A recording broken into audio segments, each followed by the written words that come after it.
उपद्रव ना होते हो। ठीक है, क्यों? क्योंकि आप साधना के लिए गए हैं ना। आप योग मठ क्यों बनाए हैं? आप साधना करने के लिए ना, उच्चतर साधना के लिए आप वो जगह आपने चुना है और उसे बनाया है। और मान लीजिए कि आप ऐसे जगह का चुनाव कर लिए, मान लीजिए अफगानिस्तान को आपने चुन लिया योग मठ बनाने के लिए। अब वो तालिबानी हाहाकार मचा है वहां, हाँ? और आप साधना में बैठेंगे तो क्या आप शांत चित्त होकर क्या साधना कर सकेंगे? आपको हमेशा भय बना रहेगा कि आपके साथ कुछ भी अनहोनी हो सकती है। कोई भी आपकी जान माल या किसी चीज को नुकसान पहुंचा सकता है। यूक्रेन में आप अगर स्थान का चुनाव कर लिए हैं और गोले बारूद सब वहां छोड़े जा रहे हैं, उसका आपकी मानसिक स्तर पर असर पड़ेगा। इसलिए निरुपद्रव मतलब जहां उपद्रव ना होते हों ऐसे स्थान का चुनाव आपको करना है। तो ये योग मठ के 4 लक्षण दिए हैं। क्या ये चारों लक्षण आपको याद हो जाएंगे? तो चौथा लक्षण क्या है? जी सर। चौथा लक्षण है निरुपद्रव। निह उपद्रव मतलब जहां उपद्रव न होते हों, है ना? हाँ, तो कोई स्क्रीन को देखकर अगर ये चारों लक्षणों को कोई बता सके, बिना कॉपी तरफ निगाह ले जाए, तो वो मुझे बताने की कोशिश करे। और सीधा स्क्रीन को देखना है, नीचे नहीं देखना है। जो बता पाएगा बताएं।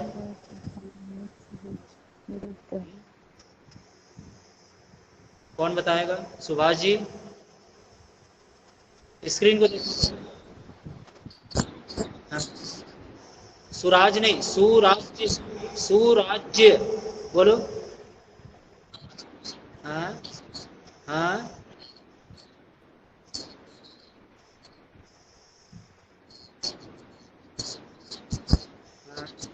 हाँ हाँ।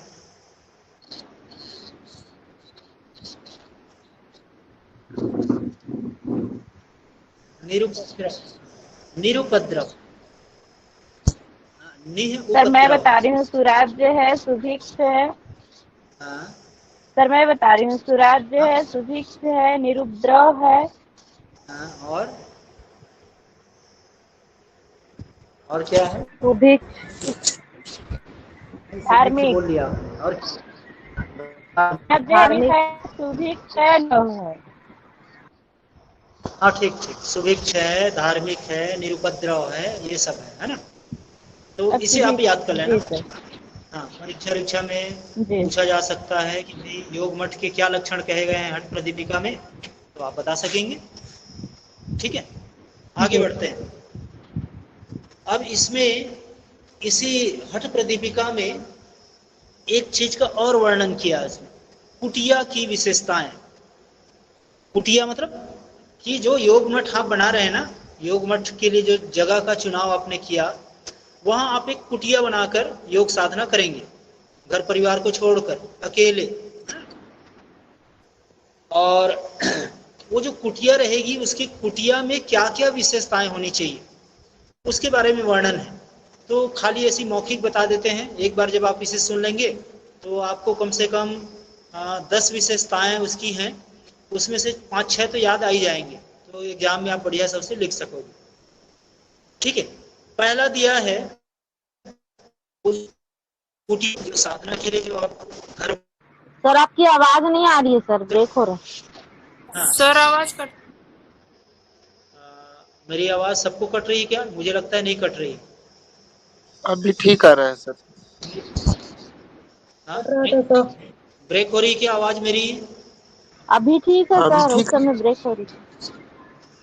सभी को ब्रेक हुई है क्या? यस जी सर। सर। सर भी अच्छा, तब तो इधर का प्रॉब्लम है। हाँ, अगर एक को भी प्रॉपर अगर सुनाई दिया हो तो इधर का प्रॉब्लम नहीं है। हाँ, तो हम कुटिया की विशेषताएं थोड़ा सा पढ़ने वाले थे। तो उसमें पहला जो विशेषता दिया है, धनुष प्रमाण दूरी तक। पहले नापने के ऐसे टेप वेप नहीं होते थे, है ना, कि इतना इंच, इतना फुट, इतना मीटर। तो इसमें क्या क्या आधार ले लिया गया? धनुष प्रमाण दूरी तक। धनुष प्रमाण मतलब जो धनुष की लंबाई होती थी, तो धनुष की लंबाई को पहले माना गया 4 हाथ के बराबर जो लंबाई होती ना, जैसे हाथ से पहले नापते थे, ये जो कोहनी से लेकर ये हाथ की अंगुली तक की जो लंबाई है उसे 1 हाथ कहा जाता था पुराने समय में। तो ये पहले इसका स्केल था नापने का। तो ऐसे ही 4 बार हम 4 हाथ की लंबाई को मापें तो उसे धनुष प्रमाण दूरी कहा जाता है। तो वहां तक क्या ना हो, शिला ना हो, शिला मतलब कोई पत्थर ना हो, अग्नि ना हो और जल भी ना हो। कहां पास? जो कुटिया आपने बनाई है उसके 4 हाथ की दूरी तक ना तो कोई पत्थर हो, ना अग्नि हो और ना ही जल हो। इन तीनों चीजों से उस कुटिया को नुकसान पहुंचने का शायद पहले भय आंका गया होगा, जिसके कारण ऐसा एक पहली विशेषता बताई गई कि धनुष प्रमाण दूरी तक उस कुटिया से क्या है, शिला, अग्नि और जल ना हो, यानी पत्थर, अग्नि और जल ना हो। ये याद हो जाएगा आपको। फिर दूसरा दिया है जी सर। फिर दूसरी विशेषता इसमें दी है कि एकांत स्थान पर स्थित हो, कि जो कुटिया आपने बनाई है वो कुटिया जो है वो एकांत स्थान पर हो। ऐसा नहीं कि आपने पता चला कि आप योग मठ तो बनाए हैं, वो जो कुटी बनाए हैं वो रायपुर में बहुत एकदम सघन इलाके में आपने बना लिया है, जहाँ भीड़ भाड़ है, दिन भर शोरगुल है, राजधानी है, और आपने ऐसे जगह बना लिया है, तो क्या आपका मन लगेगा? लोगों के कोलाहल के बीच नहीं लगेगा। इसलिए जो आप कुटी बनाएंगे वो एकांत स्थान पर है ना। एकांत स्थान मतलब जहां ज्यादा लोगों का आना जाना ना हो, उससे दूर पर भले ही लोग निवासरत रहते हों, लेकिन जो कुटी आपने बना रखी है वो एकांत में हो। तीसरा इसकी विशेषता दी है कि अल्प द्वार हो, या अल्प द्वार इसकी विशेषता दिया है। अल्प द्वार मतलब कि जो कुटी आप बनाएंगे उस कुटी का जो दरवाजा होगा वो दरवाजा क्या होगा, छोटा सा हो, कि आप झुककर उसके अंदर प्रवेश कर जाएं और उस दरवाजे को बंद कर दें। और अभी वर्तमान में जैसे 7x3, 7x3.5 का जो दरवाजा होता है ना, उतना बड़ा बड़ा दरवाजा नहीं बनाना है ना। सर तीसरा नंबर है क्या? हाँ, तीसरा नंबर है अल्प द्वार, है ना। जी सर। तो इससे ज्यादा समझाने की जरूरत नहीं है, छोटा द्वार ये है। चौथी इसकी विशेषता दी है कि कोई छिद्र या बिल ना हो, कि जो घर आप, जो कुटी आप बना रखा है उसमें कोई छेद, बहुत तरह के छेद ना हो। एकांत स्थान में है और उस घर में अगर छेद बना हुआ है या बिल बना हुआ है तो स्वाभाविक है कि उसमें सांप, बिच्छू या कोई बहुत नुकसान पहुंचाने वाले कीड़े उसके भीतर में रह सकते हैं, आपको नुकसान पहुंचा सकते हैं। या अगर न पहुंचाए भी ना तो आपका मन बार बार डाइवर्ट होगा कि शायद उसमें कोई सांप बिच्छू छुपा हो। हाँ, तो इसलिए उसमें लिखा है कि कोई छिद्र या बिल उसमें ना हो। किसमें? कुटिया में, जो आपने कुटी बना रखी है। फिर पांचवा इसकी विशेषता दी है, अधिक ऊंचा, नीचा या विस्तृत ना हो, कि जो कुटी आपने बना रखी है वो जमीन से बहुत नीचा भी ना हो और जमीन से खूब ऊंचाई पे बना दिया हो, खूब ऊंचाई पर ना हो, और विस्तृत ना हो कि बहुत बड़ी कुटी बना दी है। आपने पता चला कि आप बिल्कुल महल जैसा वहां बना रखे हैं।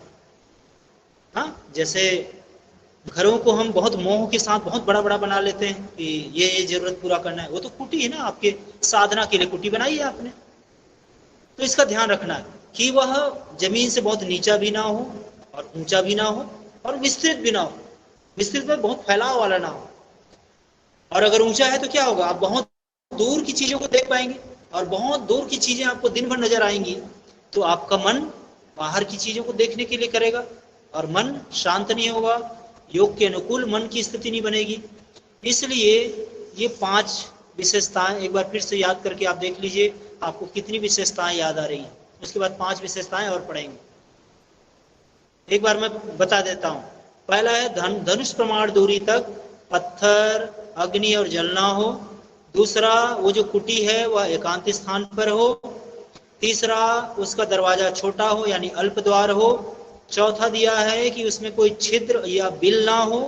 और पांचवा दिया है कि वह अधिक ऊंचा, नीचा और विस्तृत ना हो।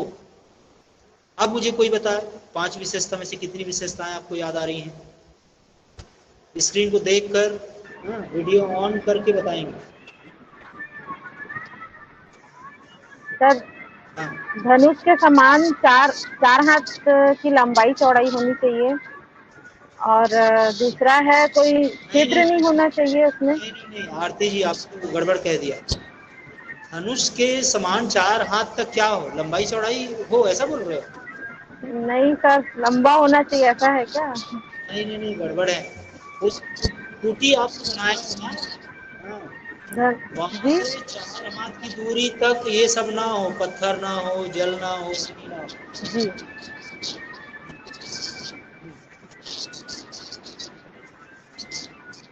हाँ हाँ,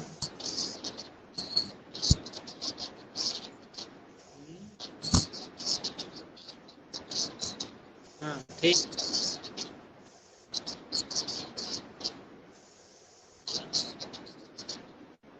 ज्यादा ऊंचा या नीचा हो, ऐसा बोल रहे हो क्या? ज्यादा ऊंचा या नीचा नहीं होना चाहिए और हाँ तो सुभाष जी विशाल आपको बड़ा नहीं होना चाहिए, महल के समान। हाँ, ये आरती जी क्या बोल रही, महल के समान, महल के समान होना चाहिए बोल रही नहीं होना चाहिए सर, नहीं होना चाहिए। हाँ ठीक, बढ़िया बोलो। तो ये सुभाष जी ने तो बड़ा लाइन से पूरा कह दिया। आप पढ़ के थोड़ी बोले हो सुभाष जी, आप पूरा पूरा और आपके चेहरे पे लाइट नहीं पड़ रही है, लाइट को आप उल्टा कर लिए हो। हाँ तो आप आगे रखिए ना। अच्छा ठीक है, ठीक है, चलो ठीक है। तो अब हम और आगे पढ़ते हैं। इसमें 5 विशेषताएं और दी हैं। ये बातें बहुत सरल हैं, एक बार आप पढ़ लेते हैं तो बहुत सारी चीजें आपके माइंड में रहेंगी। 6वीं विशेषता दिया है कि गोबर की मोटी परत से बहुत अच्छी प्रकार लिपा हुआ हो। किससे? गोबर की मोटी परत से। तो गोबर को बहुत शुद्ध माना जाता है, माना जाता रहा है, क्योंकि इसमें कीटाणुनाशक होता है।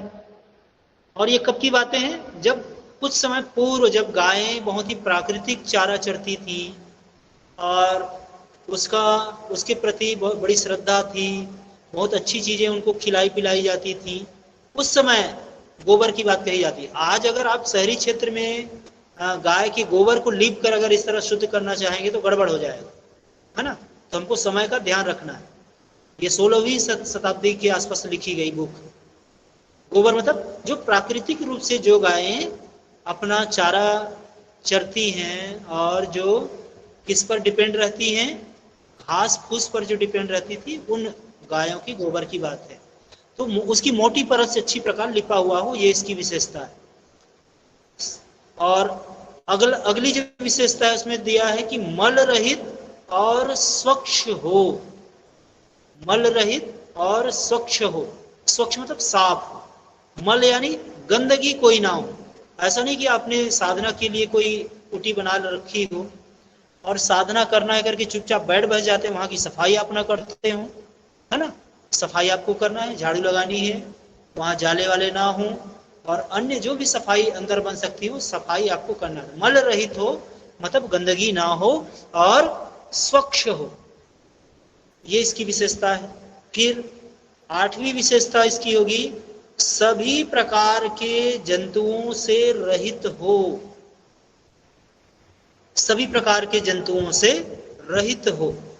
रहित हो मतलब कि वहां कोई प्रकार की कोई जंतु ना रहते हो, किसी भी प्रकार की।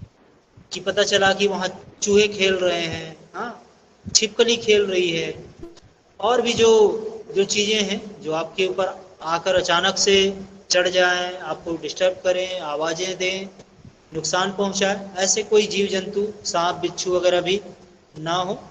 तो सभी प्रकार के जंतुओं से रहित हो, ये इसकी विशेषता है। फिर 9वां दिया है 9वां इसकी विशेषता दी है। सर एक बार और बोलिए ना सर, एक क्या बार और, बोल एक बार कौन और, सा नंबर, एक बार और बोलिए कौन से सातवां नंबर का को? भी बता दीजिए एक बार। किसका? 7वां को। सातवां जी सर। मल रहित हो, मल रहित हो, स्वच्छ हो, है ना। 8वां दिया जी है सर। सभी प्रकार के जंतुओं से रहित हो, और 9वां दिया है कुटी सर के छठवा बाहर। बताइए। एक बार अलग छठवा। से एक बार रिपीट कर देंगे, अभी आप 9वां को ध्यान दीजिए। हाँ, 9वां क्या है कि कुटी के बाहर, जो आपने कुटी बनाई है ना, तो कुटी जो बनाई है तो उसमें आकर्षण हो, बहुत अच्छा हो। ऐसा नहीं कि आप गए गुजरा कोई कुटी बना दिए हैं और वहीं बैठे हुए हैं, मन भी नहीं लग रहा है आपका। हाँ, तो कोई अपराधी की तरह अंदर में बैठे बैठे आप कुछ कर रहे हो तो आपको मन भी नहीं लगेगा। तो कुटी बहुत ही बढ़िया हो, साफ सुथरा हो। तो इसमें क्या विशेषता दी है कि कुटी के बाहर मंडप, मंडप मंडप मतलब कि जैसे पहले कोई आयोजन होते थे, धार्मिक आयोजन, तो क्या करते थे कि उसे सजाया जाता था, उसमें तोरण वगैरह जो लगाए जाते हैं, है ना, सजा धजा हुआ, वैसे तोरण ओरण जो मंडप बनते हैं वैसा मंडप बना हो। वेदी हो, वेदी मतलब जहां आप यज्ञ करें, ऐसे कोई वेदी बनी हो, यज्ञशाला बनी हो, है ना, उसी को वेदी कहेंगे। और अच्छा कुआं हो। क्या है ये 9वीं विशेषता? कुटी के बाहर मंडप, वेदी और अच्छा कुआं हो। अच्छा कुआं हो मतलब पहले पानी पीने का एकमात्र साधन क्या होता था? कुआं होता था। उसी के बारे में कहा गया कि एक बढ़िया सा कुआं हो। ठीक है। अब अंतिम विशेषता कि चारों ओर से दीवार से घिरा हो। ये जो कुटी आप बना रहे हैं वह क्या हो? चारों ओर से दीवार से घिरा हो, मतलब उसका एक कैंपस बना हुआ हो, एक परिसर बना हो, चारों ओर दीवार हो। ऐसा नहीं कि सिर्फ एक कुटी बस बना रखी हो, है ना। चारों ओर से ऐसे दीवारों से घिरा हो कि कोई हिंसक जानवर भीतर प्रवेश न करे, आपको नुकसान न पहुंचाए, इसलिए। तो इस तरह ये 6वां में हमने सबसे पहले कहा था गोबर की मोटी परत से अच्छी प्रकार लिपा हुआ हो। 7वां हमने कहा मल रहित हो, यानी 8वां 8वां लिखा था सभी प्रकार के जंतुओं से रहित हो। 9वां है कुटी के बाहर मंडप, वेदी और अच्छा कुआं हो। और अंतिम है चारों ओर से दीवार से घिरा हो। तो चलिए, अगर किसी को याद हो तो थोड़ा सा बताने की कोशिश कीजिए आप लोग। 6वां से 10वां तक की विशेषता को बताने की कोशिश करो।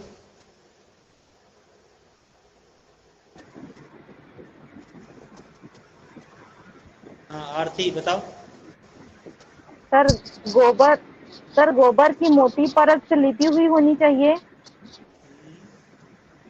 और मल रहित होना चाहिए, स्वच्छ होना चाहिए,